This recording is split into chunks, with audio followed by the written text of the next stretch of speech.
guest, who is someone who I had the opportunity to cover in 2008, from the first night that Slumdog Millionaire was ever shown through the night he held a bunch of Oscars in his hand at the Academy Awards. He's not only a great filmmaker, but one of the nicest guys in Hollywood. Please welcome Danny Boyle.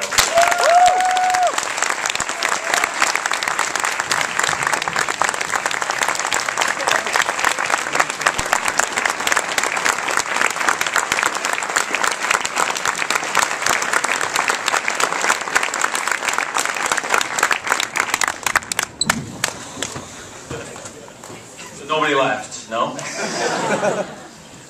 Tough in Boston, you see. We've had a few screenings from somewhere, and we've had a few people walking out unable to take it.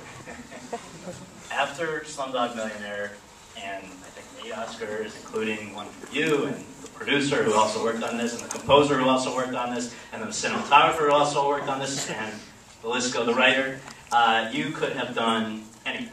What led you to the story of Aron Ralston? Well, I read it, I don't know whether you remember it, I remember it in 2003, I remember reading about it in Britain, and it was one of those stories that just snags in your brain, and I remember waiting for him to do the press conference that he did in the hospital. There's a tiny little bit of it at the end in the film, in the triptychs. And I read his book in 2006, and I asked to meet him. He was on a book tour, he'd written this book, and he was touring it in Holland, in Europe, and I went to meet him, and I described what I wanted to do, which was, something like this, like a first-person immersive experience, and he didn't want to do it like that. He wanted to make a film like Touching the Void, like a documentary or a drama documentary with interviews and stuff like that. So we obviously decided to go our separate ways, and then a couple of years later, I think, partly because of Slumdog, which obviously would give the film a high profile, but also he changed as a person. I think the change you see in the film, where he grows to appreciate people in a way that he's perhaps neglected, that journey was delayed for him in reality by the incredible media attention he got after, and the book and everything. And then it was only when he met his wife, who you see at the end of the film, that his journey was properly completed. So he was wonderful, actually. He gave us freedom because we said to him we wanted to make the film in our own way. We wanted him around, but we didn't want him overshadowing the film. We wanted it to be James's film, to put James through that experience, and that we would hand the film. We promised him that we'd be respectful, but that and it would be emotionally truthful, and that we would hand him the story back at the end, and we wouldn't have distorted it or disfigured it in any way, but that it would be our telling of his story. And he was wonderful in the way he supported us in it, yeah. Yeah, and he said at Toronto that he was so thrilled that you guys convinced him not to do this documentary. It could never have been so powerful. But talk a little bit about James Franco, because this is one of the great performances of this year and maybe any year.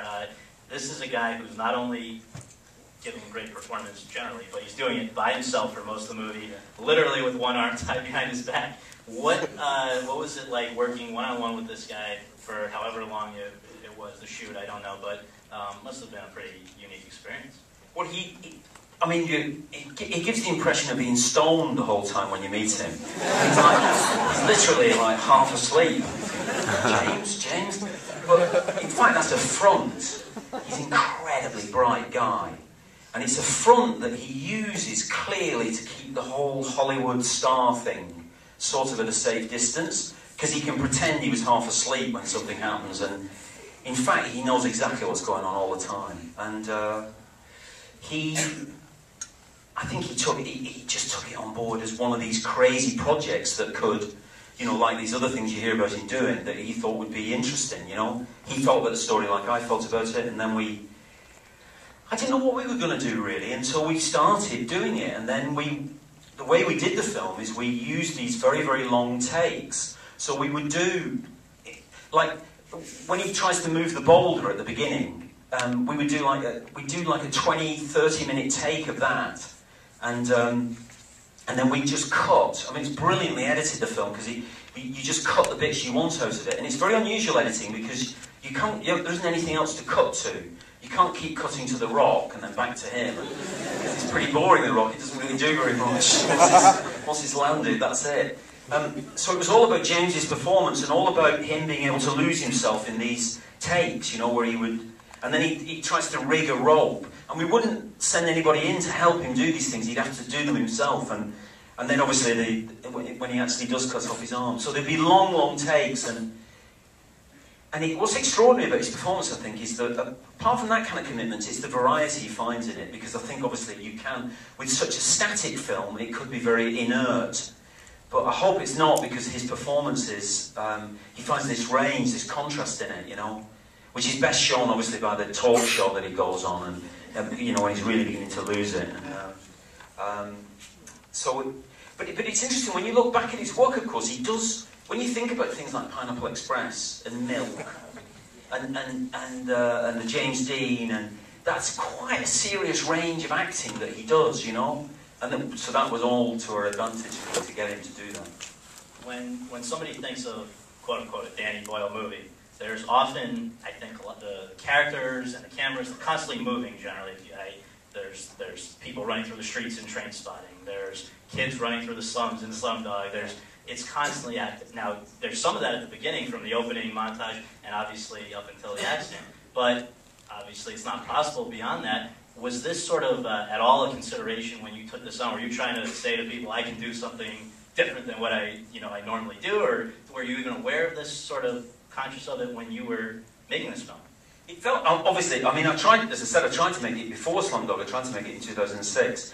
But obviously, once we had the success with Slumdog, it felt like the perfect opportunity to, because it's a difficult film to sell to a studio. And we've only really been allowed to make it because of Slumdog, really. So it's a great benefit of Slumdog to be able to make it. No, I guess I never thought of it as a wilderness film. It's obviously possible to think of a film like this as a wilderness film, really. But I thought if we do it as a wilderness film, it would be the rhythm of it would make it unbearable. You wouldn't be able to watch it. And I always thought, for some reason, I always thought it should have an urban rhythm. And I thought, why is that? Because he despises the urban landscape. You know, you can see him at the beginning fleeing it. And I always thought, but then he takes this camera, and this is 2003. This is 3 years before YouTube began. And yet he records everything on this digital camera. You know, he's got two with him, one stills and one a video camera. And he really did, just so people... Yeah, and he really did. He recorded these messages, and I thought that's like an umbilical cord back to our world in the cities. And so, and anyway, he didn't have a view of the wilderness. He just had a view of a piece of wall and a sky above. So it would have been fake to keep showing wildernesses and everything. So, and I always thought of it as an action movie where the hero can't move. That was always the way I sold it to people. And I always thought of it like that. And I think that's what keeps him alive. That he keeps trying.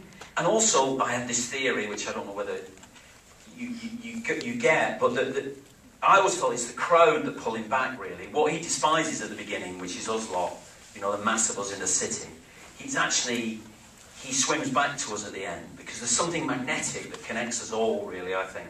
I'm a big believer in this. And that does pull him through. It's manifested, obviously, in the child, particularly, that gives him a place in life. But I think there are forces that work like that, you know, that are difficult to describe or explain, and are often hippie-ish. But actually they're not, I don't think. They're kind of urban, I think. That's my feeling about it. Just one last quick question from me, and then I will absolutely take a bunch from the audience. I wanted to ask you, you know, as somebody who follows the Oscar race year-round, we sort of have to think about and write about the same films over and over, and sometimes we overanalyze. But one thing that occurs to me is that this sort of has something similar in common with Slumdog, believe it or not. It's hard to...